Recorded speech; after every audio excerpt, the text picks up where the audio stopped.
দর্শক, আওয়ামী লীগে সম্ভবত একটা শুদ্ধি অভিযান আসছে এবং খুব সম্ভবত একটা শুদ্ধি অভিযান শুরু হয়ে গেছে। বাংলাদেশ আওয়ামী লীগ নিয়ে নানা রকমের সমালোচনা রয়েছে। সর্বশেষ ফ্যাসিস্টের তকমা নিয়ে তাদেরকে বিদায় নিতে হয়েছে। 5 আগস্ট সরকার পতনের মাধ্যমে আওয়ামী লীগের সভানেত্রী বাংলাদেশ থেকে ভারতে চলে গেছেন। অনেকে যেটাকে আমরা বলি পালিয়ে গেছেন। আওয়ামী লীগের অন্যান্য নেতাকর্মী, বেশিরভাগ হেভিওয়েট নেতাকর্মীরা পালিয়ে গেছেন। যাদের জীবন নিরাপদ নয় মনে করেছেন তারা পালিয়ে গেছেন। অনেক হেভিওয়েটরা, অনেক সাধারণ নেতাকর্মী জেল খাটছেন। এরকম মুহূর্তে আওয়ামী লীগ একটা রাজনৈতিক শূন্যতায় পড়ে যাচ্ছে এমন আলোচনা যখন শুরু হয়েছে, তখনই খবর আসলো বিভিন্ন সোর্স থেকে যে আওয়ামী লীগে শুদ্ধি অভিযান শুরু হয়েছে। বিভিন্ন গণমাধ্যম, বিভিন্ন সাংবাদিক এরকমটা বলার চেষ্টা করেছেন। আওয়ামী লীগে কী শুদ্ধি অভিযান শুরু হলো, সত্যিই কি শুরু হলো, শুরু হলে কেমনটা শুরু হলো, কি দাঁড়াচ্ছে, সেই আলোচনাই করবে এই ভিডিওতে। থাকবেন পলিটিক্স টিভির নিয়মিত।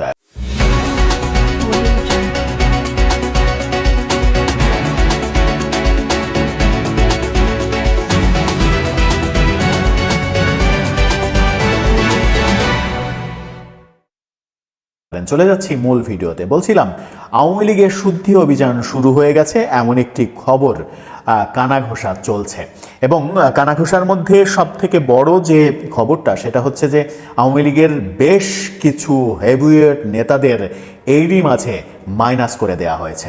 এরই মাঝে ইনফরমালি তাদেরকে এক প্রকার শুধুমাত্র খাতা কলমে নয়, মৌখিকভাবে নিষিদ্ধ করা হয়েছে, তাদের বিরুদ্ধে নিষেধাজ্ঞা দেওয়া হয়েছে এমন খবর আসছে।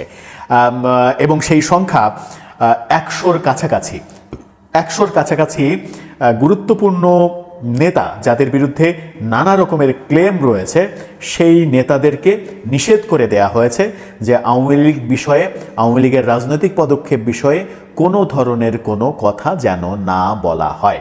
আবার যাদের নাম শোনা যাচ্ছে তাদের মধ্যে কেউ কেউ আবার কথা বলেও যাচ্ছেন। যেমন ধরা যাক মোহাম্মদ এ আরাফাত, সেই মাইনাস করার যাদেরকে বলে দেওয়া হয়েছে শোনা যাচ্ছে, সেই তালিকায় মোহাম্মদ এ আরাফাতের নামও শোনা যাচ্ছে।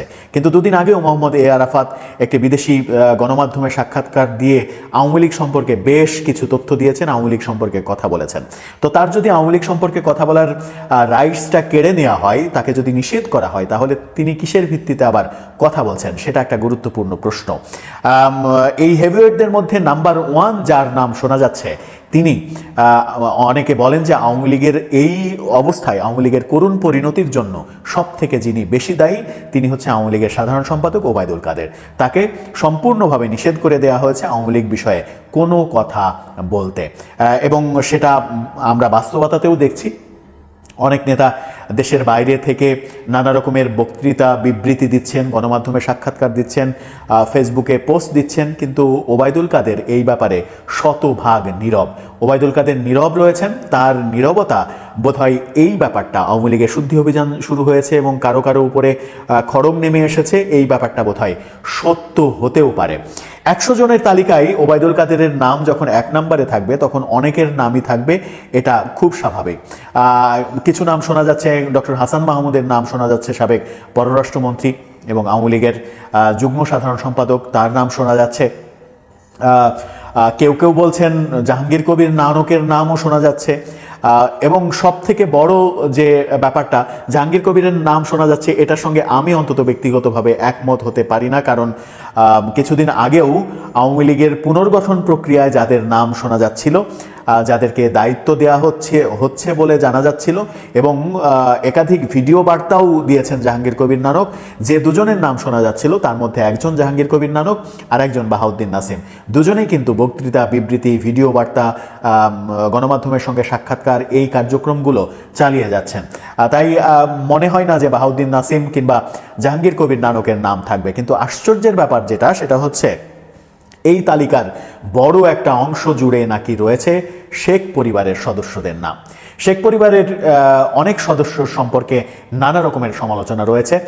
তারা নানা রকম দুর্নীতির সঙ্গে জড়িত হয়ে পড়েছিলেন, এবং সেই কারণেই তাদেরকে নিষেধ করে দেওয়া হয়েছে যে আওয়ামী লীগ সম্পর্কে, আওয়ামী লীগের কর্মকাণ্ড সম্পর্কে, আওয়ামী লীগের ভবিষ্যৎ সম্পর্কে তারা যেন কোনো ধরনের কোনো কথা না বলে কারো সঙ্গে। নেতাকর্মীদের সঙ্গে যোগাযোগ তো দূরের কথা, গণমাধ্যমের সঙ্গে কথা বলা, কারো সঙ্গে আলাপ করা, পাবলিকলি কোনো কথা কথা বলা সেই ব্যাপারে নিষেধ করে দেওয়া হয়েছে। যদি সেটাই হয়, আওয়ামী লীগের 100 জনের একটা তালিকা যদি তৈরি করা হয়, সেই তালিকায় নিশ্চিত করেই গত সংসদের বেশিরভাগ মন্ত্রী থাকবেন এবং অনেক এমপি থাকবেন। এমপি মন্ত্রীদের অনেকেই থাকবেন যারা সারা দেশে নানাভাবে সমালোচিত। আমার মনে হয় যে এই তালিকাটা 100 খুব কম হয়ে যায়। আমার মনে হয় যে এই তালিকাটা অন্তত 300-র বেশি হওয়া উচিত।